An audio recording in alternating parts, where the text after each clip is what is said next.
അൽഹംദുലില്ലാഹ് നഹ്മദുഹു വനസ്തഈനുഹു വനുഅ്മിനു ബിഹി വനതവക്കലു അലൈഹി വനഊദു ബില്ലാഹി മിൻ ശുറൂരി അൻഫുസിനാ വമിൻ സയ്യിആതി അഅ്മാലിനാ മൻ യഹ്ദിഹില്ലാഹു ഫലാ മുളില്ല ലഹു വമൻ യുദ്ലിൽ ഫലാ ഹാദിയ ലഹു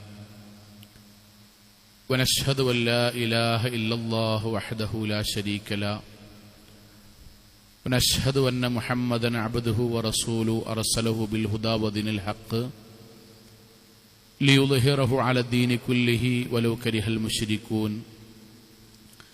اللهم صل على محمد وعلى آل محمد كما صليت على إبراهيم وعلى آل إبراهيم إنك حميد مجيد اللهم بارك على محمد وعلى آل محمد كما باركت على إبراهيم وعلى آل إبراهيم إنك حميد مجيد أما بعد فإن أصدق الكلام كلام الله وخير الهدي هدي محمد صلى الله عليه وسلم وشر الأمور محدثاتها وكل بدعة ضلالة وكل ضلالة في النار أعوذ بالله من الشيطان الرجيم بسم الله الرحمن الرحيم يا أيها الذين آمنوا اتقوا الله حق تقاته ولا تموتن إلا وأنتم مسلمون സ്നേഹാദരണീയരായ സത്യവിശ്വാസികളെ വിശ്വാസിനികളെ, ജീവിതത്തിൻ്റെ എല്ലാ മേഖലകളിലും റഹ്മാനായ അള്ളാഹുവിൻ്റെ വിധിവിലക്കുകൾ കഴിവിൻ്റെ പരമാവധി സൂക്ഷിച്ച്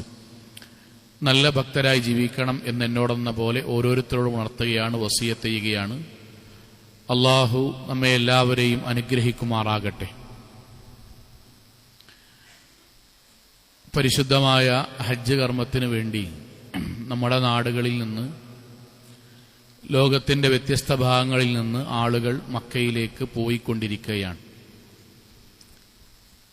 അല്ലാഹു സുബ്ഹാനഹു വ തആല അവർക്കെല്ലാം പൂർണ്ണ പ്രതിഫലം ലഭിക്കുന്ന ഹജ്ജ് നിർവഹിക്കുവാനും അതുവഴി അല്ലാഹുവിന് പ്രിയപ്പെട്ടവരും സ്വർഗാവകാശികളുമായി തീരുവാനും തൗഫീഖ് നൽകുമാറാകട്ടെ.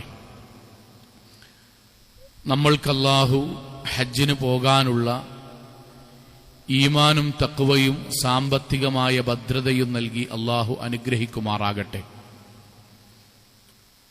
പരിശുദ്ധമായ ഹജ്ജ് കർമ്മം, നാട്ടിൽ നിന്നു അതിനുവേണ്ടിയുള്ള യാത്രകൾ, ബലിപെരുന്നാളിൻ്റെ മുമ്പായി നടത്തേണ്ട ഉളുഹിയത്ത് കർമ്മങ്ങൾ, ഇവയെല്ലാം നമ്മൾ സംസാരിക്കുമ്പോൾ ഇസ്ലാമികമായി ലോകചരിത്രത്തിലെ ഏറ്റവും പ്രഗത്ഭനായ ഇബ്രാഹിം അലൈഹിസ്സലാത്തു വസ്സലാമയുടെ ചരിത്രത്തിലൂടെ നമ്മൾ ചില കാര്യങ്ങൾ സംസാരിക്കൽ നിർബന്ധമാണ്. ഒരു ചെറിയൊരു ആമുഖം മാത്രമാണ് ഇന്നത്തെ ഖുത്ബയിൽ ഇൻഷാ അല്ലാഹ് സൂചിപ്പിക്കണമെന്ന് ഉദ്ദേശിക്കുന്നത്. ഇബ്രാഹിം അലൈഹിസ്സലാത്തു വസ്സലാമയുടെ ജീവിതം നമ്മൾ പരിശോധിക്കുമ്പോൾ 4 പ്രദേശങ്ങൾ നമ്മുടെ മനസ്സിലുണ്ടാകണം. പെട്ടെന്ന് ചില കാര്യങ്ങൾ പറയാണ്. ഒന്നാമത്തേത് ഇറാഖാണ്. ഇറാഖിലെ ഊർ എന്ന പട്ടണത്തിലാണ് ഇബ്രാഹിം നബി ജനിച്ചത്. രണ്ടാമത്തേത് ഫലസ്തീനാണ്. ഇറാഖിൽ നിന്ന് ആദ്യമായി പാലായനം നടത്തിയ സ്ഥലമാണ് ഫലസ്തീൻ. അവിടെയാണ് ഒന്നാമത്തെ ഭാര്യ സാറയോടൊപ്പം ഇബ്രാഹിം നബി താമസിച്ചത്. അവിടെയാണ് ഒന്നാമത്തെ മകൻ ഇസ്ഹാഖ് അലൈഹിസ്സലാത്തു വസ്സലാം ജനിച്ചത്, ഫലസ്തീൻ. മൂന്നാമത്തെ സ്ഥലം ഈജിപ്താണ്. ഫലസ്തീനിൽ നിന്ന് ഇബ്രാഹിം നബിയും ഭാര്യ സാറയും ഇടക്കിടക്ക് സന്ദർശിക്കുന്ന, യാത്ര പോകുന്ന സ്ഥലമാണ് ഈജിപ്ത്. ആ യാത്രയിലാണ് അവിടെയുള്ള രാജാവ് ഭാര്യ സാറയോട് മോശമായി പെരുമാറുകയും അല്ലാഹു അതിന് തടയിടുകയും പ്രായശ്ചിത്തമായി സാറക്ക് ഹാജറ എന്ന രാജാവിന്റെ കീഴിലുണ്ടായിരുന്ന സഹോദരിയെ നൽകുകയും ചെയ്തത്.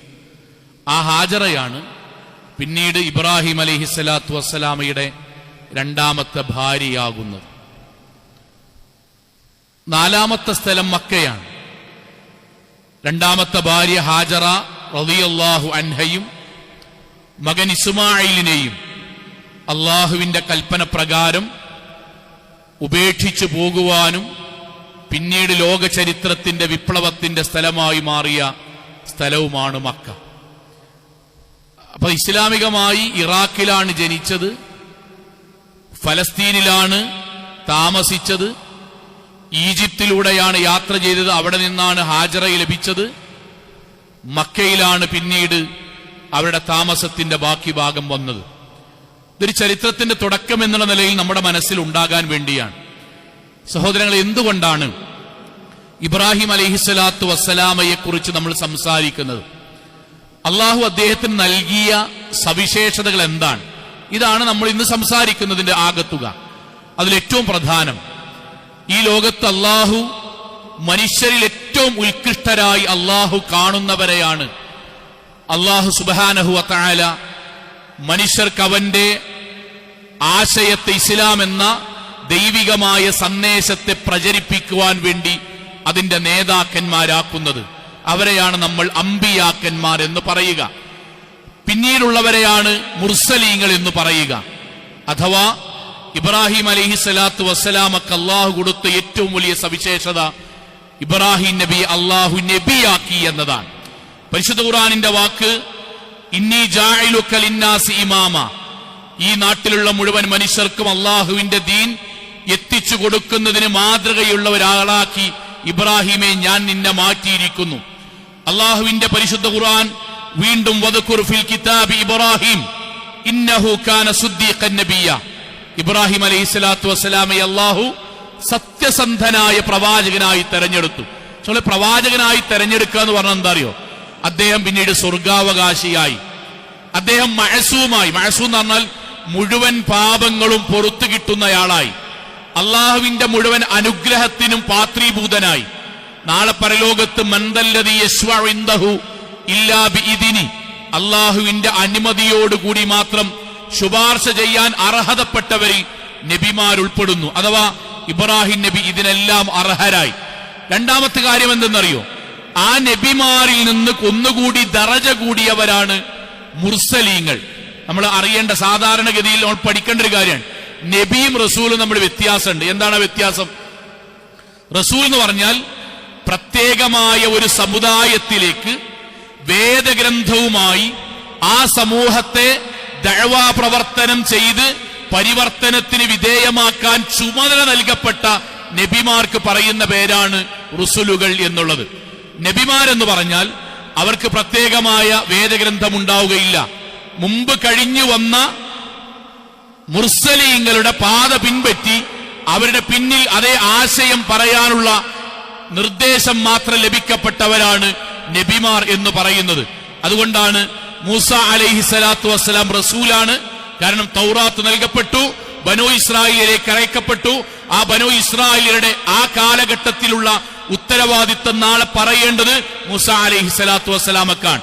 എന്നാൽ ഹാറൂൻ അലൈഹിസ്സലാത്തു വസ്സലാം നബിയാണ്, റസൂലല്ല. ഒന്നുകൂടി പറയാൻ കുട്ടികൾക്ക് കൂടി വേണ്ടി, ലോകത്തെ ഒന്നാമത്തെ നബി ആദം അലൈഹിസ്സലാത്തു വസ്സലാമയാണ്. ഒന്നാമത്തെ റസൂൽ ആദം അലൈഹിസ്സലാത്തു വസ്സലാമയല്ല, നൂഹ് അലൈഹിസ്സലാത്തു വസ്സലാമയാണ്. കാരണം ആദം അലൈഹിസ്സലാത്തു വസ്സലാമക്ക് ഒരു സമൂഹത്തിന് ദഅവത്ത് നടത്തേണ്ടതിന്റെ ചുമതലയോ ഒരു പ്രത്യേക വേദഗ്രന്ഥമോ അള്ളാഹു നൽകിയിട്ടില്ല. സഹോദരങ്ങളെ, ഇബ്രാഹിം അലൈഹിസ്സലാത്തു വസ്സലാമയെ അള്ളാഹു നബിയാക്കി, രണ്ട് റസൂലുമാക്കി. ഇനി മൂന്നാമത്തൊരു ദറജ കൂടിയുണ്ട്. അതെന്താണ്? ഈ റസൂലുമാരിൽ ഏറ്റവും ഉന്നതന്മാരായ 5 പേരുണ്ട്. അതാണ് ഉലുൽ അസ്ം. പ്രബോധന നിർവഹണത്തിൽ അഗ്നിപഥങ്ങളിലൂടെ നടന്നവർ, രാജാക്കന്മാരുമായി ഏറ്റുമുട്ടേണ്ടി വരുന്നവർ, ജീവത്യാഗം ചെയ്തവർ, ഉജ്ജ്വലമായി പോരാടിയവർ, ആ നാട്ടിൽ കൊല്ലപ്പെടും എന്നുറപ്പിച്ചിട്ടും അള്ളാഹുവിന്റെ ആദർശത്തിന് വേണ്ടി നിലകൊണ്ടവർ. നൂഹ് അലൈഹിസ്സലാത്തു വസ്സലാം, ഇബ്രാഹിം അലൈഹിസ്സലാത്തു വസ്സലാം, മൂസ അലൈഹിസ്സലാത്തു വസ്സലാം, ഈസ അലൈഹിസ്സലാത്തു വസ്സലാം, മുഹമ്മദ് മുസ്തഫ സല്ലല്ലാഹു അലൈഹി വസല്ലം, മുഹമ്മദ് നബി അടക്കമുള്ള 5 പേരാണ് ഉലുൽ അസ്ം. സഹോദരങ്ങളെ, ഇബ്രാഹിം നബി അള്ളാഹു നബിയാക്കി, റസൂലാക്കി. 3 ഉലുൽ അസ്മിൽപ്പെട്ട ലോകത്തെ ഏറ്റവും ഉത്കൃഷ്ടരായ 5 പ്രവാചകന്മാരിൽ ഒരാളാക്കി മാറ്റുകയും ചെയ്തു. എന്നിട്ട് ഖുർആനിന്റെ പ്രയോഗം നമ്മളോട് ഫസ്ബിർ കമാ സബറ ഉലുൽ അസ്മി മിനർ റുസുൽ, ഉലുൽ അസ്മിൽപ്പെട്ട പ്രവാചകന്മാരെ പോലെയാണ് പ്രതിസന്ധി ഘട്ടങ്ങളിൽ നിങ്ങൾ ക്ഷമിക്കേണ്ടത്, ആവേശം കാണിക്കേണ്ടത്. സഹോദരങ്ങളെ, ലോകത്ത് നമ്മൾക്കൊക്കെ, നമ്മൾ വീട്ടിൽ താമസിക്കുന്നവരാണ്. നമ്മുടെ ഉമ്മ, നമ്മൾക്ക് 4 മക്കളുണ്ട് എന്ന് വെക്കുക. ഉമ്മയോട് ആരെങ്കിലും രഹസ്യമായി ചോദിക്കാൻ, എന്താ മക്കളെ വർത്താനം, എന്താണ് അവരുടെ പെരുമാറ്റം, അതിൽ നമ്മുടെ ഉമ്മ പറയാൻ പാടുണ്ടോ പാടില്ലേ എന്ന് മറ്റൊരു വശം നമ്മൾ സങ്കല്പിക്കുക. നമ്മുടെ ഉമ്മ പറയാൻ, എനിക്ക് എന്റെ 2ാമത്തെ മകനെ ബാക്കിയുള്ളവരെക്കാൾ കൂടുതൽ ഇഷ്ടമാണ്, എനിക്ക് അവനോട് ഭയങ്കര ഇഷ്ടമാണ്. സഹോദരങ്ങളെ, അത് നമ്മെക്കുറിച്ചാണെങ്കിൽ നമ്മുടെ മനസ്സിന്റെ സന്തോഷം എത്രയാകും. മരിക്കുന്നത് വരെ ആ ഉമ്മ പറഞ്ഞ വാക്ക് നമ്മുടെ മനസ്സിലുണ്ടാകും.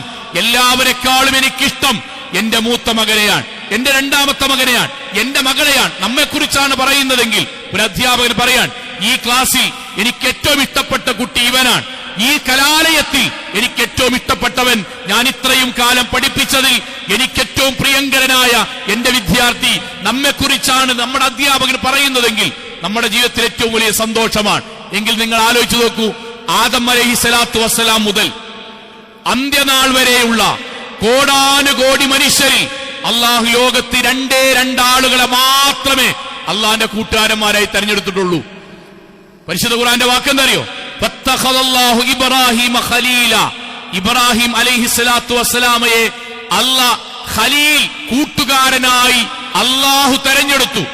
നമ്മൾ ഇന്ന് വരെ അള്ളാഹുവിനെ കണ്ടിട്ടില്ല. ഇൻഷാ അല്ലാഹ് സ്വർഗത്തിൽ വെച്ച് നമ്മൾ വുജൂഹു യൗമഇദിൻ നാളിറ ഇലാ റബ്ബിഹാ നാളിറ, നഗ്നനേത്രം കൊണ്ട് അള്ളാഹുവിനെ കാണണം എന്ന് ആഗ്രഹിച്ച് ജീവിക്കുന്നവരാണ്. അള്ളാഹു തൗഫീഖ് നൽകുമാറാകട്ടെ. സഹോദരങ്ങളെ, ആ അള്ളാഹു ഈ ലോകത്ത് അവന്റെ സൃഷ്ടിജാലങ്ങളിൽ എനിക്ക് 2 കൂട്ടുകാരെയാണ് അള്ളാഹു തെരഞ്ഞെടുത്തത്. അതിലൊന്ന് ഇബ്രാഹിം അലൈഹിസ്സലാത്തു വസ്സലാമയാണ്, 2 മുഹമ്മദ് നബിയാണ്. മുഹമ്മദ് നബിയെയും ഇബ്രാഹിം നബിയെയുമാണ് അള്ളാഹു കൂട്ടുകാരനായി തെരഞ്ഞെടുത്തത്. അത് സാധാരണ ഒരു വാചകമല്ല, അറബി ഭാഷയുടെ ഒരു മനോഹാരിതയുണ്ട്. ആളുകൾക്ക് മനസ്സിലാവാൻ വേണ്ടി പറയാൻ, നമ്മള് മലയാളത്തിലെ കൂട്ടുകാരൻ, ശരി, അടുത്ത കൂട്ടുകാരൻ നമ്മൾ എന്റെ അടുത്ത കൂട്ടുകാരൻ എന്ന് പറയേണ്ടി വരും. ഇംഗ്ലീഷിൽ ഫ്രണ്ട് എന്ന് പറഞ്ഞാൽ അടുത്തത് ഏറ്റവും മികച്ച, എനിക്ക് ആത്മബന്ധമുള്ളത് ഇന്റിമേറ്റ് ഫ്രണ്ട് എന്ന് പറയേണ്ടി വരും. അറബിയിൽ കൂട്ടുകാർക്ക് ഒരുപാട് വാചകങ്ങളുണ്ട്. അറബി ഭാഷയുടെ സൗന്ദര്യം അതാണ്. സ്വദീഖ് കൂട്ടുകാരനാണ്, പക്ഷേ ആ കൂട്ടുകെട്ട് സാധാരണ കൂട്ടുകെട്ടാണ്. സ്വാഹിബ് കൂട്ടുകാരനാണ്, അതാണ് സ്വഹാബി എന്ന വാക്കിൽ നിന്ന് ഒന്നുകൂടി അടുപ്പമുണ്ടാകുന്ന കൂട്ടുകെട്ടാണ്. അതേപോലെ റഫീഖ് എന്ന് പറഞ്ഞാലും കൂട്ടുകാരനാണ്, ഒന്നിച്ച് യാത്ര ചെയ്യുകയും ക്രയവിക്രയങ്ങൾ നടത്തുകയും ചെയ്യുന്ന ആൾ. എന്നാൽ കൂട്ടുകാരുടെ അറബി ഭാഷ പ്രയോഗത്തിൽ ആത്മബന്ധമുള്ള, ഒരിക്കലും വേർപിരിയാത്ത, ഒരേ മനസ്സോടുകൂടി ചിന്തിക്കുന്ന, ഒരേ അഭിപ്രായമുള്ള ആളുകൾക്കാണ് ഖലീൽ എന്ന് പറയുക. അള്ളാഹു ഇബ്രാഹിം അലൈഹിസ്സലാത്തു വസ്സലാമയെ കുറിച്ച് പറഞ്ഞത്, ഇബ്രാഹിം എന്റെ സ്വദീഖല്ല, എന്റെ റഫീഖല്ല, എന്റെ സ്വാഹിബല്ല, എന്റെ ഖലീലാണ്. മുഹമ്മദ് മുസ്തഫ സല്ലല്ലാഹു അലൈഹി വസല്ലം പറഞ്ഞു, ഫഇന്നല്ലാഹ ഖദ് ഇത്തഖദനി ഖലീല. അള്ളാഹു എന്നെ അള്ളാഹുവിന്റെ കൂട്ടുകാരനായി തെരഞ്ഞെടുത്തു. കമത്തഖദ ഇബ്രാഹിം ഖലീല, ഇബ്രാഹിം നബിയെ തെരഞ്ഞെടുത്തതുപോലെ.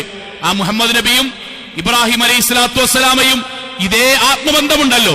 പിന്നീടും ഹദീസുകളൊക്കെ കാണാം. ഖബറിൽ നിന്ന് ആദ്യമായി എഴുന്നേൽക്കുന്നത് മുഹമ്മദ് നബിയാണ് സല്ലല്ലാഹു അലൈഹി വസല്ലം. എന്നാൽ ഖബറിൽ നിന്ന് എഴുന്നേറ്റ് ആദ്യമായി അള്ളാഹു വസ്ത്രം നൽകുന്നത് ഇബ്രാഹിം അലൈഹിസ്സലാത്തു വസ്സലാമക്കാണ്. ഇസ്ലാമിക ചരിത്രത്തിൽ ഇബ്രാഹിം നബി അള്ളാഹു ആദരിച്ചതിന്റെ ഭാഗമാണ്. കഴിഞ്ഞില്ല, ലോകത്ത് എത്രയോ അമ്പിയാക്കന്മാർ വന്നു. എന്നാൽ ഇബ്രാഹിം നബിക്ക് ഒരു അമ്പിയാക്കന്മാരുടെ ഒരു പ്രത്യേകതയുണ്ട്. എന്താ പ്രത്യേകത എന്നറിയോ? ഇബ്രാഹിം നബിയുടെ പ്രത്യേകത അബുൽ അംബിയ ആണ്, അമ്പിയാക്കന്മാരുടെ ഉപ്പ. പ്രവാചകൻ സല്ലല്ലാഹു അലൈഹി വസല്ലമ ഇബ്രാഹിം നബിയെ വിളിക്കേണ്ട അറിയോ? അബി എന്നാണ്, അഭിസംബോധന ചെയ്യുക. ഇബ്രാഹിം നബിയുടെ ഒരു കാര്യം പറയുമ്പം പ്രവാചകൻ സഹാബാക്കളോട് പറയാറുള്ളത് ഇബ്രാഹിം നബി അങ്ങനെ ചെയ്തു എന്നല്ല, എന്റെ ഉപ്പ അങ്ങനെ ചെയ്തു എന്നാണ്. അതെവിടെ നിന്ന് കിട്ടിയതാണെന്നറിയോ? മിഅ്റാജ് യാത്ര. മനസ്സിലേക്ക് വരണ്ട, മിഅ്റാജ് യാത്ര. ഓരോ ആകാശങ്ങളിലും ഓരോ കവാടങ്ങളിൽ ഓരോ പ്രവാചകന്മാരെ കണ്ടു. എന്നിട്ട് ആ ഹദീസ് അവസാനിക്കുന്നത് ഇങ്ങനെയാണ്, ഏഴാനാകാശത്തേക്ക് മുഹമ്മദ് നബി എത്തി. എന്നിട്ട് ഇബ്രാഹിം, അതാ 7-ാം ആകാശത്താണ് ഇബ്രാഹിം അലൈഹിസ്സലാത്തു വസ്സലാമയെ കണ്ടത്. ഖാല, ആ സമയത്ത് ജിബ്രീൽ അലൈഹിസ്സലാത്തു വസ്സലാം പ്രവാചകനോട് പറഞ്ഞു കൊടുക്കട്ടോ, ഇബ്രാഹിം നബിയെ ചൂണ്ടിയിട്ട് നബിയോട് പറയാൻ, ഹാദാ അബൂക്ക്, മുഹമ്മദ് നബിയെ ഇതാണ് നിങ്ങളുടെ ഉപ്പ. അതിന്റെ അർത്ഥം എന്താ സഹോദരങ്ങളെ? ഇസ്ലാമിന്റെ ആദർശ പിതാവാണ് ഇബ്രാഹിം എന്നത് അള്ളാഹുവിന്റെ തീരുമാനമാണ്. മുഹമ്മദ് നബി താങ്കളുടെ ഉപ്പ ഇബ്രാഹിമാണ്, ഇതാണ് അതിനർത്ഥം ആദർശപരമായ പിതാവാണ്. ആ സമയത്ത് ഫസല്ലിം അലൈ, നബി പറയാൻ, ഞാൻ അങ്ങോട്ട് സലാം പറഞ്ഞു. എന്റെ ഉപ്പയായ ഇബ്രാഹിം അബുൽ അംബിയ സലാം മടക്കി. എന്നിട്ട് എന്നോട് പറഞ്ഞു, മർഹബൻ ബിഇബ്നി സ്വാലിഹ് വന്നബി സ്വാലിഹ്, എന്റെ ഏറ്റവും നല്ല മകനെ, ഏറ്റവും നല്ല പ്രവാചകരെ, താങ്കൾക്ക് സ്വാഗതം, താങ്കൾ ഇങ്ങോട്ട് വരൂ. സഹോദരങ്ങളെ, എന്തുകൊണ്ടാണ് ഇബ്രാഹിം നബിക്ക് അബുൽ അംബിയ എന്ന പേര് വന്നതെന്ന് അറിയോ? ഇബ്രാഹിം നബിയുടെ ആദ്യത്തെ 2 മക്കളും ഇസ്ഹാഖ് അലൈഹിസ്സലാത്തു വസ്സലാമയിൽ നിന്നാണ് പിന്നീട് നമ്മൾ പറയുന്ന മുഴുവൻ നബിമാരുണ്ടായത്. മൂസ അലൈഹിസ്സലാത്തു വസ്സലാം, യാക്കൂബ് അലൈഹിസ്സലാത്തു വസ്സലാം, യൂനുസ് അലൈഹിസ്സലാത്തു വസ്സലാം, യൂസുഫ് അലൈഹിസ്സലാത്തു വസ്സലാം, എല്ലാം ഇബ്രാഹിം നബിയുടെ മൂത്ത മകന്റെ പരമ്പരയിൽ ബനു ഇസ്രായേലിയർക്ക് അല്ലാഹു അയച്ചതാണ്. ഇസ്മായിൽ നബിയുടെ പരമ്പരയിലാണ് നമ്മുടെ പ്രവാചകൻ അഷ്റഫുൽ ഖൽഖ് മുഹമ്മദ് മുസ്തഫ സല്ലല്ലാഹു അലൈഹി വസല്ലം ഉണ്ടായത്. അഥവാ പിന്നീട് ലോക ചരിത്രത്തിലെ നബിമാർ മഹാഭൂരിപക്ഷവും വന്നത് ഇബ്രാഹിം നബിയുടെ മക്കളിലൂടെയാണ്. അതുകൊണ്ടാണ് ഇന്ന് ലോകത്ത് ജീവിക്കുന്ന 3 സെമിറ്റിക് മതങ്ങളുണ്ട്. സെമിറ്റിക് മതങ്ങൾ അറിയേ? അതില് 1 ഇസ്ലാമാണ്, 2 ക്രൈസ്തവതയാണ്, 3 ജൂതന്മാരാണ്. ഈ 3 മതക്കാരും ഒരുപോലെ അംഗീകരിക്കുന്ന ഒരൊറ്റ പ്രവാചകനേ ഉള്ളൂ, അതാണ് ഇബ്രാഹിം അലൈഹി സ്വലാത്തു വസ്സലാം. 3 മതക്കാരും ഒരുപോലെ അംഗീകരിക്കുന്നവർ ജൂതമതത്തിലും ക്രൈസ്തവ മതത്തിലും അബ്രഹാമാണ്. 3 മതക്കാരും പരിശുദ്ധ ഖുർആൻ പറഞ്ഞു, ഇന്ന ഇബ്രാഹിം കാന ഇബ്രാഹിം, പക്ഷേ ഇബ്രാഹിം അല്ല യഹൂദിയൻ വലാ നസ്റാനിയൻ, ജൂതനോ ക്രൈസ്തവനോ അല്ല, വലാകിൻ കാന ഹനീഫൻ മുസ്ലിമൻ വമാ കാന മിനൽ മുശ്രിക്കീൻ. ഇബ്രാഹിം അലൈഹിസ്സലാത്തു വസ്സലാം പരിശുദ്ധമായ അള്ളാഹുവിന് കീഴൊതുങ്ങിയ മുസ്ലിമാണ് ഇബ്രാഹിം അലൈഹിസ്സലാത്തു വസ്സലാം. സഹോദരങ്ങളെ, പറഞ്ഞത് ഇബ്രാഹിം നബിക്ക് മാത്രമായി അള്ളാഹു നൽകിയ അനുഗ്രഹങ്ങളാണ്. ഇനി നിങ്ങൾ ആലോചിച്ചു നോക്കൂ, ലോകത്തിൽ നമ്മൾ അത്ഭുതപ്പെടുത്തും. ഇന്ന് നമ്മൾ പറയുന്ന ഹജ്ജില്ലേ, ഹജ്ജ് ആരുടെ വിളിക്കുത്തരമേകി, ആരോടാണ് ഈ ലോകത്താദ്യമായി ഹജ്ജിന് വിളിക്കാൻ അള്ളാഹു അനുവാദം കൊടുത്തത്? ഇബ്രാഹിം നബിയുടെ വിളിയാണ് ലോകത്താദ്യമായി ഹജ്ജിന് വേണ്ടി നടന്നത്. നമ്മൾ അറിയണം, നമ്മുടെ മക്കളോട് പറഞ്ഞു കൊടുക്കണം. അതുവരെ ഹജ്ജില്ല, ഇന്ന് കാണുന്ന ഹജ്ജില്ല. ഇന്ന് കാണുന്ന ഹജ്ജിന്റെ തുടക്കം ഇബ്രാഹിം അലൈഹിസ്സലാത്തു വസ്സലാമയാണ്. പരിശുദ്ധ ഖുർആൻ 22-ാം അധ്യായം സൂറത്ത് ഹജ്ജിലെ 26-27 ആയത്ത്, 27-ാമത്തെ ആയത്ത് അല്ലാഹു പറയാൻ, വഅദ്ദിന ഫിൽ നാസി ബിൽ ഹജ്ജി, ഇബ്രാഹിം ജനങ്ങളെ ഇതാ കഅബാലയത്തിലേക്ക് ഹജ്ജിന് വേണ്ടി വിളിക്കൂ. യഅതൂക റിജാലൻ വഅലാ കുല്ലി ളാമിരിൻ യഅതീന മിൻ കുല്ലി ഫജ്ജിൻ അമീഖ്, അവർ കാൽനടയായി വാഹനങ്ങളിൽ നാനാദിക്കുകളിൽ നിന്ന് ഇതാ കഅബാലയത്തിന്റെ അടുക്കലേക്ക് വരട്ടെ. ഹജ്ജിന്റെ തുടക്കക്കാരൻ ഇബ്രാഹിം അലൈഹി സ്വലാത്തു വസ്സലാമയാണ്. അതുകൊണ്ടാണ് നമ്മുടെ മനസ്സിലൊന്ന് ആലോചിച്ച് നോക്കി, കഅബാലയം പുതുക്കി പണിയാൻ വേണ്ടി അള്ളാഹു ഇബ്രാഹിം നബിയോട് പറഞ്ഞു. നമ്മുടെ മനസ്സിൽ ആലോചിക്കട്ടോ, ഒരു വാപ്പിൻ മകനും ഇബ്രാഹിം അലൈഹി സ്വലാത്തു വസ്സലാമും ഇസ്മായിൽ അലൈഹി സ്വലാത്തു വസ്സലാമും 2 പേര് പാറക്കല്ല് പൊട്ടിച്ച് ബാപ്പ കൊണ്ടുപോയി വെച്ച്, വാപ്പ ക്ഷീണിക്കുമ്പോ മകൻ കൊണ്ടുപോയി വെച്ച്, അവസാനം ഇന്ന് നമ്മൾ കാണുന്ന കഅബാലയത്തെ പുനർനിർമ്മിക്കുന്നതിന്റെ ആദ്യത്തെ ഭാഗം അള്ളാഹുവിന്റെ കൽപ്പന പ്രകാരം നിർവഹിച്ച ആളാണ് ഇബ്രാഹിം നബി അലൈഹി സ്വലാത്തു വസ്സലാം. എന്റെ അർത്ഥം എന്താ അറിയോ?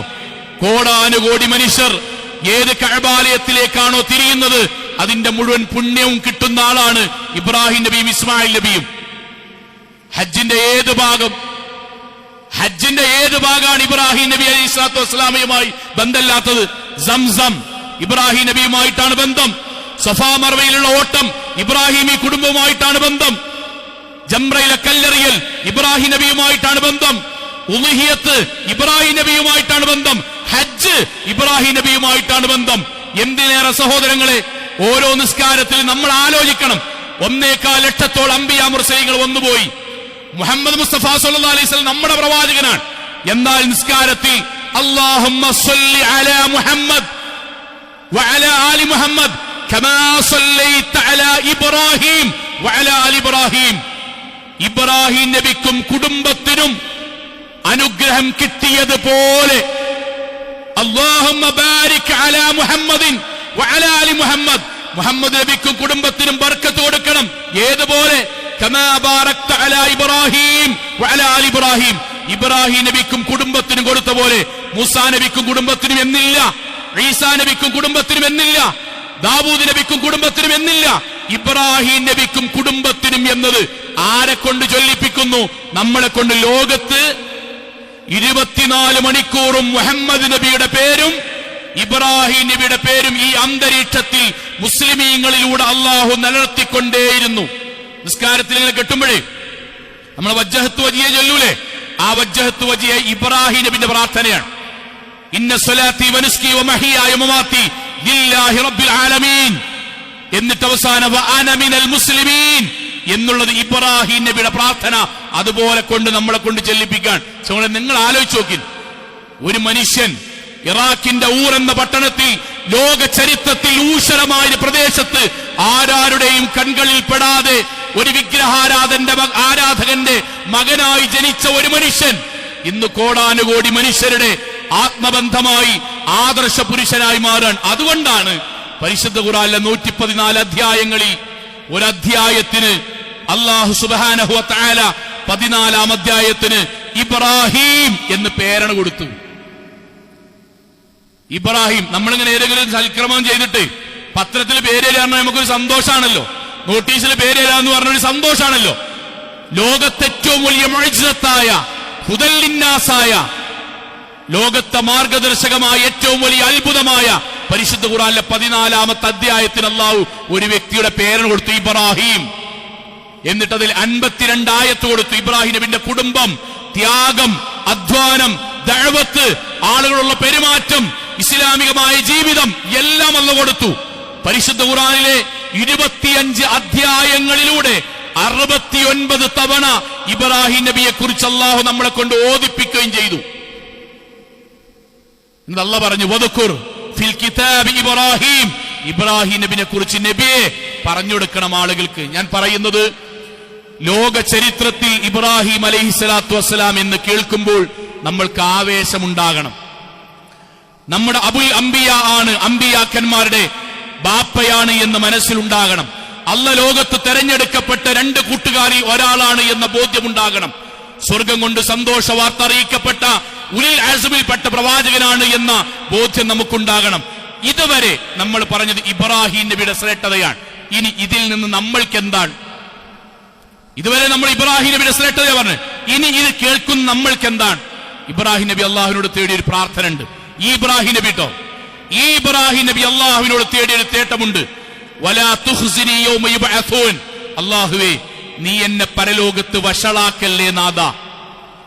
യൗമ ലാ യൻഫഉ മാലുൻ വലാ ബനൂൻ, പൈസയോ മക്കളെ കൊണ്ടോ ഒരു ഉപകാരവുമില്ലാത്ത ലോകമാണ് പരലോകം. ഇല്ലാ മൻ അത്തല്ലാഹ ബിഖൽബിൻ സലീം, പരിപൂർണമായ ശുദ്ധമായ ഹൃദയവുമായി നിനക്കിഷ്ടപ്പെട്ട അമലുകളുമായി പരലോകത്തെത്തിയാൽ മാത്രം കിട്ടുന്ന സ്വർഗമാണ് അവിടെ ഉള്ളത്. അതുകൊണ്ട് നാഥ എന്നെ നീ പരലോകത്ത് വഷളാക്കല്ലേ. ഇതാണ് ഇതിൽ നിന്ന് നമുക്ക് പഠിക്കാനുള്ളത്. ഇതുവരെ പറഞ്ഞ ഇബ്രാഹിം നബി അള്ളാഹിനോട് നിരന്തരമായി തേടുന്ന പ്രാർത്ഥനയാണ്, പടച്ചോനെ പരലോകത്ത് നീ എന്നെ വഷളാക്കല്ലേ നാഥ. എന്താണ് അങ്ങനെ പ്രാർത്ഥിക്കാനുള്ള ചേതോ വികാരം? എന്തായിരിക്കും? പരലോകം എന്താണ് എന്ന് മനസ്സിലാക്കിയ ഒരാള്, അയാൾ പരലോകത്തെക്കുറിച്ച് ഭയപ്പാടുണ്ടാവും, പേടിണ്ടാവും, ഉറപ്പാണ് പേടിണ്ടാവും. അതുകൊണ്ടാണ് റസൂൽ സല്ലല്ലാഹു അലൈഹി വസല്ലം പറഞ്ഞു, റസൂലുള്ളാഹിന്റെ ഒരു സഹാബി വന്നിട്ട്, നബിയെ നിങ്ങൾക്ക് ഏതായാലും സ്വർഗം കിട്ടുമല്ലോ, നിങ്ങൾ ഇന്റെ കാര്യം നോക്കി അല്ലാണ്ടൊന്ന് പറയോ എന്നപ്പോ റസൂലുള്ളാഹിന്റെ വാക്കെന്താ അറിയോ? വല്ലാഹി, പടച്ചോനാണ് നേര്, മാ അദ്രി വ അന റസൂൽ, റസൂലുള്ളാഹ് മാ യഫ്അലു ബി വലാ ബിക്കും, പടച്ചോ നാളെ പരലോകത്ത് ഇന്നെ എന്താ ചെയ്യാന്ന് എനിക്കറിയില്ല. പടച്ചോൻ പുറത്തുന്നു എന്ന് പറഞ്ഞതിന് ശേഷം എന്നിൽ നിന്നും വല്ല അബദ്ധവും പറ്റിയിക്കണമെങ്കിലോ പേടിയാണടാ. പിന്നെ ഞാൻ എന്റെ കാര്യം എങ്ങനെ നോക്കുന്നതായി പറഞ്ഞത്? എന്റെ കാര്യം എനിക്ക് എന്ത് ചെയ്യും എന്നറിയില്ല. ആയിഷ റളിയല്ലാഹു അൻഹ പ്രവാചകന്റെ മടിയിൽ കിടന്നിട്ട് സംസാരിച്ചു കൊണ്ടിരിക്കെ കരഞ്ഞു. പ്രവാചകൻ ചോദിച്ചു, മാ യുബ്കീക്, ആയിഷ നീ എന്തിനാ കരയുന്നത്? ആയിഷ റളിയല്ലാഹുവിന്റെ വാക്ക്, ദക്കർതു അന്നാർ ഫബക്കൈത്. ഞാൻ നബിയെ നരകത്തെ പറ്റി ഇങ്ങനെ ആലോചിച്ചു. പടച്ചോനെ, അവിടെ നിന്നെങ്ങാനും ഇടത് കൈയിൽ ഗ്രന്ഥം ലഭിച്ചാൽ എന്താകുന്ന ആലോചിച്ചപ്പോ എന്റെ മനസ്സിൽ സങ്കടം വന്നു. ലോക ചരിത്രത്തിൽ ഇബ്രാഹിം നബി, മുഹമ്മദ് മുസ്തഫ സല്ലല്ലാഹു അലൈഹി വസല്ലം, സഹാബാക്കൾ മുഴുവനും പരലോകത്തെ കുറിച്ച് ആലോചിക്കുമ്പോൾ ബേജാറുണ്ടാകും, വെപ്രാറുണ്ടാകും. മദീന പള്ളി ഈദ്ഗാഹിന് വേണ്ടി ഈത്തപ്പന ഓലകൾ വെട്ടി സഹാബാക്കൾ ഈദ്ഗാഹിന് സജ്ജീകരണം ഒരുക്കാൻ.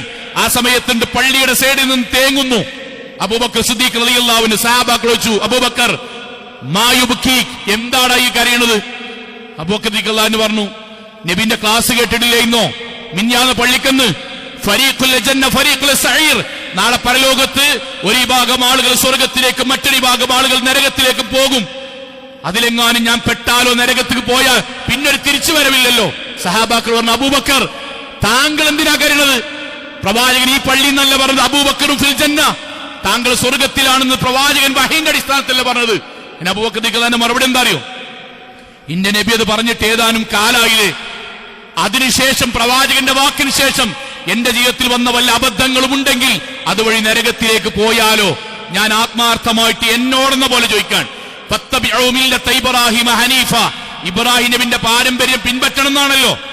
ആ ഇബ്രാഹിം നബി അല്ലാണ്ട് എന്നും തേടിയിരുന്ന, സ്വർഗം കൊണ്ട് സന്തോഷ വാർത്ത അറിയിച്ച, ഉൽ അസ്മിൽപ്പെട്ട അബുൽ അംബിയായ, നാളെ ഏഴാൻ ആകാശത്ത് സ്വർഗത്തിലുണ്ട് എന്ന് പ്രവാചകനിലൂടെ കാണിച്ചു തന്ന ആ അബൂബക്കർ, ആ ഇബ്രാഹിം അലൈഹിസ്സലാത്തു വസ്സലാം അല്ലാണ്ട് തേടുകയാണ്, പടച്ചോനെ നാളെ പരലോകത്ത് വഷളാക്കല്ലേ.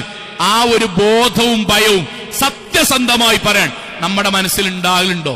ഇപ്പൊ നമ്മളെ കുട്ടിയുടെ റിസൾട്ട് വന്നു, നമ്മുടെ കുട്ടീന്റെ റിസൾട്ട് വന്നു, പ്രതീക്ഷിച്ച മാർക്ക് കിട്ടാത്തപ്പോ നമ്മുടെ മനസ്സിലുണ്ടായൊരു സങ്കടം ഉണ്ടല്ലോ, ആ സങ്കടത്തിന്റെ അത്ര പടച്ചോനെ ഈ പോക്ക് പോയി ഞാൻ മരിച്ചാൽ നരകത്തേക്ക് പോകേണ്ടി വരുമോ എന്നുള്ള ആലോചന പോലും സങ്ങളെ പലപ്പോഴും നമ്മൾ ഉണ്ടാകാറില്ല എന്നൊരു സത്യമാണ്. ഞാൻ കുറ്റമായിട്ട് പറയില്ല ഒരിക്കലും. എന്തുകൊണ്ടാണ് പരലോകം നമുക്ക് പേടിണ്ടാകാത്തിന് കാരണം അറിയോ? അന്തല്ലാത്തതുകൊണ്ടാണ്.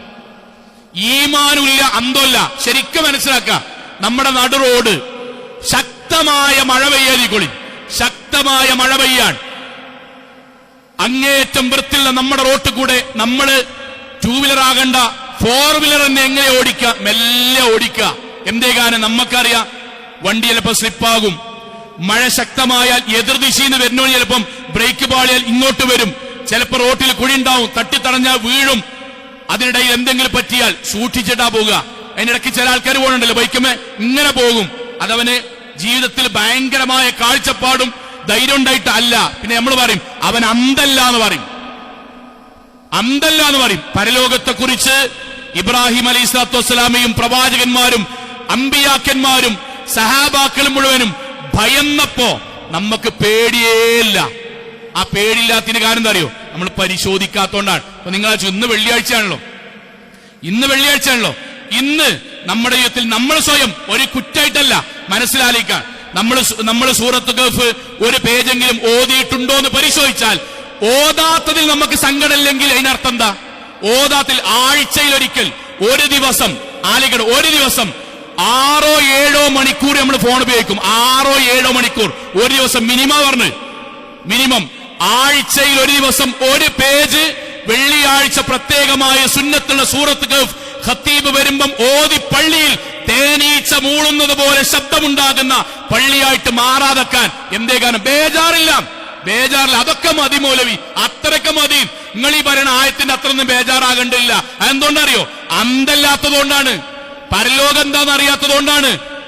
പരലോകം എന്താ അറിയാത്തതുകൊണ്ട് നമ്മൾ ആലോചിക്കുക, കുറ്റപ്പെടുത്തല്ല, മനസ്സിലാലോചിക്കും. റമദാന് ശേഷം 3 സുബഹി അടുപ്പിച്ച് കിട്ടിയ എത്ര ആൾക്കാർ നമ്മുടെ കൂട്ടത്തിൽ ഉണ്ടാകും? ബേജാറുണ്ടോ? ഇല്ലല്ലോ. ഒരു ദിവസത്തെ മുഴുവൻ ജമാഅത്തും കിട്ടാത്തതിൽ ഒരു ദിവസത്തെ മുഴുവൻ ജമാഅത്തും കിട്ടിയ എത്ര ആൾക്കാർ നമ്മുടെ കൂട്ടത്തിൽ ഉണ്ടാകും? സങ്കടപ്പെടുത്തിക്കണോ? നമ്മളെ സങ്കടപ്പെടുത്തിക്കണോ? ഉമ്മമാരെ, നിങ്ങൾ ഈ വെക്കേഷനിൽ പോയ ടൂറിലും കല്യാണങ്ങളിലും സൽക്കാരത്തിലും പൂർണ്ണമായി ഇസ്ലാമിക വേഷം ഇസ്ലാമികമായി സ്വീകരിച്ചു പോയ എത്ര കല്യാണവും എത്ര സൽക്കാരം എത്ര ടൂറുണ്ടാകും? ഇതൊന്നും നമ്മളെ ബേജാറാക്കണില്ലെങ്കിൽ അതിന്റെ അടുത്ത് എന്താ അറിയോ? പരലോകത്ത് നമ്മൾക്ക് നരകം തരുമ്പം അള്ള പറഞ്ഞ വാക്കുണ്ട്, യഅലമൂന വാഹിറൻ മിനൽ ഹയാത്തി ദുനിയ, ദുനിയാവിന്റെ എല്ലാ കാര്യത്തിലും പേടിയും ബേജാറുണ്ടേരി. കച്ചവടം അങ്ങനെ വന്നിട്ട് ട്രംപ് അവിടെ അധികാരത്തിൽ കയറുമ്പോൾ സ്വർണത്തിന്റെ മൂല്യം എങ്ങനെ വരുമ്പോൾ നമ്മള് ഷെയർ മാർക്കറ്റ് കിട്ട പൈസ എന്താവൂല ബേജാറാണ്. കുട്ടിക്ക് അഡ്മിഷൻ കിട്ടൂല ബേജാറുണ്ട്. അതെന്തുകൊണ്ടാ? ബോധ്യം ഉണ്ടായതുകൊണ്ടാണ്. ഇപ്പൊ ഗൾഫ് പോയാൽ അവിടെ ചാൻസ് ഉണ്ടോ? ചാൻസ് ഇല്ല, ബേജാറാണ്. എന്തേ? കാരണം ബോധ്യമുണ്ട്. ഇവിടെ ട്രീറ്റ്മെന്റിന് 4 വട്ടം പോയി, പ്രത്യേകിച്ച് മാറ്റേണ്ടി വരുമോ? കണ്ണ് പോകുമോ? കാത് പോകുമോ? ബേജാറാണ്. സൗങ്ങളെ സുബൈക്ക് എഴുന്നേറ്റിട്ടില്ല, 1.5 മാസമായി, ബേജാറില്ല. ഖുർആൻ ഓതണില്ല, ബേജാറില്ല. അവനാന്റെ ജീവിതത്തിൽ പടച്ചോൻ പറഞ്ഞ നിയമങ്ങൾ വേഷവിധാനത്തിൽ പോലും പാലിക്കുന്ന ബേജാറില്ല. അതെന്തുകൊണ്ടാണ് സൗങ്ങളെ? ഇബ്രാഹിം നബി പഠിപ്പിച്ച ഒരു ആദർശം നമ്മുടെ നെഞ്ചത്തേക്ക് വരാത്തത് കൊണ്ടാണ്. ഇബ്രാഹിം നബിന്റെ ഒരു പ്രാർത്ഥന കൂടി പറയാ മനസ്സിലേക്ക് വരാൻ. ഇബ്രാഹിം നബിന്റെ പ്രാർത്ഥന കേട്ടോ, നേരത്തെ പറഞ്ഞ മുഴുവൻ ശ്രേഷ്ഠതയും മനസ്സിലേക്ക് ആലയിക്കണം. ആ ഇബ്രാഹിം നബി അല്ലാണ്ട് പ്രാർത്ഥിക്കുക, റബ്ബന, പടച്ചോനെ, ഇഗ്ഫിർലി, നീ എന്റെ പാപങ്ങൾ പൊറുക്കണം, വവാലിദയ്യ, എന്റെ വാപ്പാന്റതും പൊറുക്കണം, വൽ മുഅ്മിനീന യൗമ യഖൂമുൽ ഹിസാബ്, പരലോകത്ത് വരുമ്പം എന്റതും വാപ്പാന്റതും ഞങ്ങളെ മുസ്ലിം സഹോദരങ്ങളുടെ പാപങ്ങൾ പൊറുക്കണമേ നാഥാ. ഒരു നിസ്കാരത്തിന് ശേഷം 2 മിനിറ്റ് റമദാന് ശേഷം പള്ളിക്കൊന്നിരുന്നിട്ട് പടച്ചോനെ എന്റെ വാപ്പാന്റെയും എന്റെ കുടുംബത്തിന്റെയും പാപങ്ങൾ പൊറുക്കണമേ 2 മിനിറ്റ് പ്രാർത്ഥിച്ചിട്ട് എത്ര കാലായി കൂട്ടരെ? ബേജാറില്ലെങ്കിൽ അതിന്റെ അർത്ഥം എന്താ അറിയോ? ഇബ്രാഹിം നബിയെ പറ്റി വായ കൊണ്ടേ നമ്മൾ സംസാരിക്കണുള്ളൂ, ആദർശത്തിലേക്ക് വരുന്നില്ല. ഞാൻ ആക്ഷേപമല്ല, ഒരിക്കലുമല്ല, മറിച്ച് ആലോചിക്കുക. ഇങ്ങനെങ്കിലും ആലോചിച്ച് തിരിച്ചറിവിന് വേണ്ടിയിട്ടാട്ടോ, സത്യസന്ധമായിട്ട് പറയണം. സത്യസന്ധമായിട്ട് ഒരു ബാങ്കിന് എല്ലാവരും മനസ്സിലാലിക്കട്ടോ, ഒരു ബാങ്കിന് അല്ലാഹു അക്ബർ മുതൽ അവസാനം അല്ലാഹു അക്ബർ വരെ പൂർണ്ണമായും ഇജാബത്ത് കൊടുത്തിട്ട് എത്ര കാലമായിട്ടുണ്ടാവും? വെറുതെ അവനാനെ പറ്റി ആലോചിക്കാം. പള്ളിക്കെന്ന് ബാങ്ക് കേട്ടിട്ട് ഇങ്ങനെ നിന്നിട്ട് ആ ബാങ്കിന് പൂർണ്ണമായും തുടക്കത്തിലല്ല പൂർണ്ണമായും ഇജാബത്ത് നൽകിയിട്ട് റമളാന് ശേഷം എത്ര ബാങ്ക് ഉണ്ടാവും? ഇത് എന്തിനാണ് നിങ്ങൾ ചിന്തിപ്പിക്കണത്? ഈ ചിന്ത ഉണ്ടാകുമ്പോഴേ കണ്ണ് നിറയുള്ളൂ, കുറച്ചൊക്കെ ഈമാൻ ഉണ്ടാവുള്ളൂ, ബാങ്ക് കൊടുക്കുന്നതിന് മുന്നേ എത്തുള്ളൂ, സൂറത്ത് ഗൾഫ് ഓതുള്ളൂ, അവനാന്റെ കുട്ടി നീച്ചില്ലെങ്കിൽ ബേജാറാകുള്ളൂ. അതൊക്കെ അത്ര ഉള്ളു മൗലവി. ഇതൊക്കെ എങ്ങനെ തന്നെയാന്ന് പറയണത് ഏതുപോലെയാണെന്നറിയോ? ഇടിവാള് മിന്നുന്നിടത്ത് ഒഴുക്കുള്ള സ്ഥലത്തിലൂടെ ചെരുപ്പിടാതെ ഓടുന്നൊരു കുട്ടി ഇതൊക്കെ എന്റെ ധൈര്യാന്ന് പറയുമ്പോ മൂത്തൊരാള് പറയില്ലേ, എടാ അത് പൊട്ടത്തരാന്ന് പറയില്ലേ? ആ അന്തമില്ലായ്മയാണ് നമ്മൾ ചിന്തിക്കാത്തത് കൊണ്ട് സംഭവിക്കുന്നത്. ആലോചിക്കണം, ചിന്തിക്കണം. നമ്മുടെ മനസ്സിൽ ഏതെങ്കിലും ഒരു ദിവസം നമ്മൾക്കൊരു നെഞ്ചുവേദന വന്ന് പോകുമ്പം നമ്മൾ ഇബ്രാഹിം നബിയെ നമസ്കാരത്തിൽ ഓർത്തവരാണ്, ഖുത്ബയിൽ ഓർത്തവരാണ്, വാക്കിലൂടെ പ്രഖ്യാപിച്ചവരാണ്. ആ ഇബ്രാഹിം നബിയുടെയും മുഹമ്മദ് നബിയുടെയും കൂടെ സ്വർഗത്തിലേക്ക് എത്താൻ വേണ്ടി പരിശ്രമിക്കുന്നവരാവുക. അള്ളാഹു അനുഗ്രഹിക്കുമാറാകട്ടെ.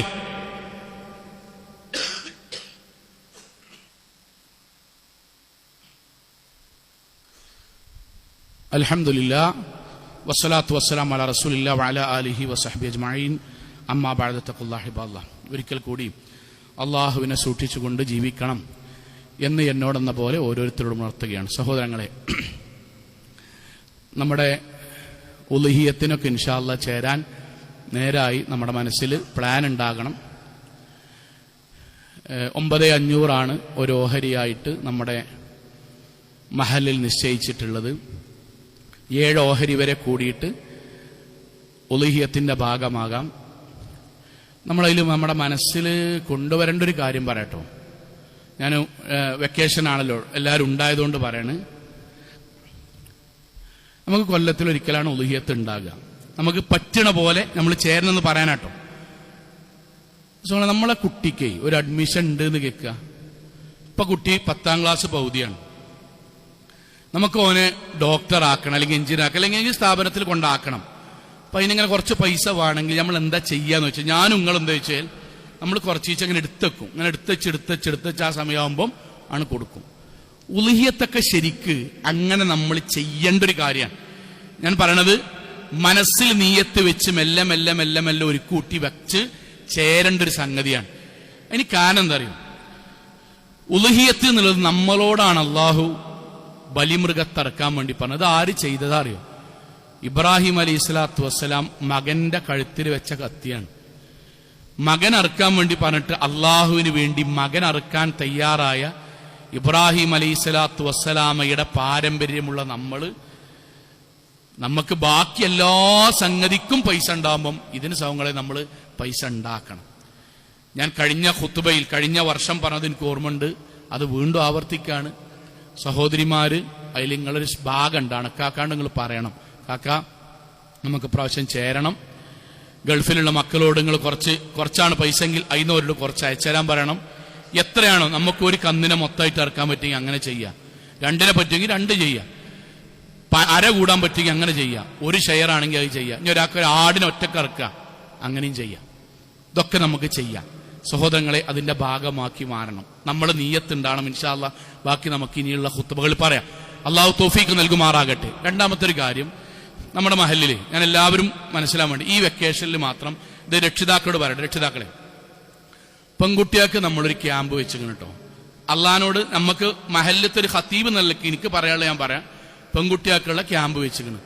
അവർക്ക് വേണ്ട ദീൻ എത്തിച്ചു കൊടുക്കാൻ കഴിഞ്ഞു എന്നാണ് വിചാരിക്കുന്നത്. 2 മുതിർന്നവർക്കുള്ളത് നടന്നുകൊണ്ടിരിക്കുന്നുണ്ട്. കുട്ടികൾക്കുള്ള ക്യാമ്പ് കഴിഞ്ഞ ദിവസം കഴിഞ്ഞു. ഇനി യുവാക്കൾക്കുള്ളതാണ്. ഈ വരുന്ന 21-ാം തീയതി തിങ്കളാഴ്ച ഇൻഷാ അല്ലാഹ് യുവാക്കൾക്ക് നമ്മുടെ മഹല്ലിൽ ദീനിയായൊരു ക്ലാസ് നടക്കുകയാണ്. ഇസ്ലാമികമായി സംശയ നിവാരണത്തിന് വരെ അവസരമുള്ളത്. ഇതെത്തിക്കുക എന്നുള്ളതേ ദുനിയാവിൽ ഖത്തീബിനും മഹല്ലിനൊക്കെ ബാധ്യതയുള്ളൂ. അവിടെ എത്തിയിട്ടില്ല എന്ന് അള്ളാഹ് ചോദിക്കുമ്പോൾ എന്റെ കുട്ടിനെ പറഞ്ഞയച്ചേക്കണോ എന്നുള്ള ഓരോ വാപ്പിമ്മയാണ് പറയേണ്ടി.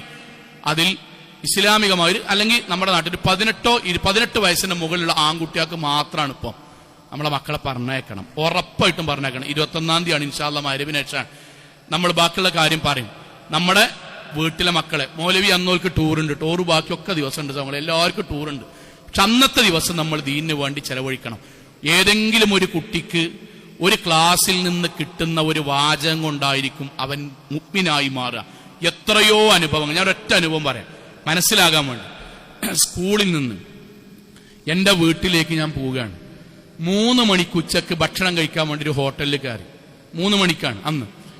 ഹോട്ടലിൽ ഭക്ഷണത്തിന് വേണ്ടി കൊണ്ടുവന്ന് തൊപ്പിയൊക്കെ ഇട്ട് മാസ്കൊക്കെ വെച്ചിട്ട് ഒരു ചുവാവ് ചെക്കൻ അവൻ ഭക്ഷണം വെച്ചിട്ട് പറഞ്ഞു, പേര് വിളിച്ചു, മൗലവി ഞാൻ ഇന്ന ക്ലാസ്സിൽ കേട്ടിരുന്നു, ഇന്ന സ്ഥലത്ത് നിസ്കാരവുമായി ബന്ധപ്പെട്ട് നിങ്ങളൊരു ക്ലാസ് എടുത്തിട്ടില്ലായിരുന്നോ? ആ ക്ലാസ് ഞാൻ 2 വർഷം മുമ്പ് കേട്ടതാണ്, എൻ്റെ ചങ്ങായിമാര് നിർബന്ധിച്ചെന്നെ കൊണ്ടുവന്നാണ്. പക്ഷെ ആ ക്ലാസ്സിന് ശേഷം ഞാൻ ഇതുവരെ നിസ്കാരം ഒഴിവാക്കില്ല. ഞങ്ങളെ കണ്ടപ്പോൾ സന്തോഷം പറയാണ്. അവൻ പറഞ്ഞ വാചകം, ഞാൻ ഈ വർക്ക് ചെയ്യുന്ന ഹോട്ടലിൽ 21 പണിക്കാരുണ്ട്, ഭൂരിപക്ഷം നിസ്കരിക്കുക, തിരക്കൊണ്ടാണ്. പക്ഷെ അതിന്റെ മുകളിലത്തെ നിലയിൽ പെങ്ങളെ കയ്യിൽ നിന്ന് ഞാൻ ഒരു ഷാള് വാങ്ങി അതിന്റെ മുകളിൽ പത്രം വിരിച്ചാണ്ട് ഞാൻ ഒറ്റക്കാ നിസ്കരിക്കില്ല. ഇന്ന ഓൾക്ക് ഭയങ്കര കാര്യമാണ്. അതുകൊണ്ട് ആ സന്തോഷം ഞാൻ അങ്ങോട്ട് പറയാണ്. ഇന്ന് വരെ ഞാൻ നിസ്കാരം ഒഴിവാക്കിയില്ല. ചിലപ്പോൾ ആ കുട്ടി ആകെ ഒരൊറ്റ ക്ലാസ്സിനാ പങ്കെടുത്തിട്ടുണ്ടാകുക.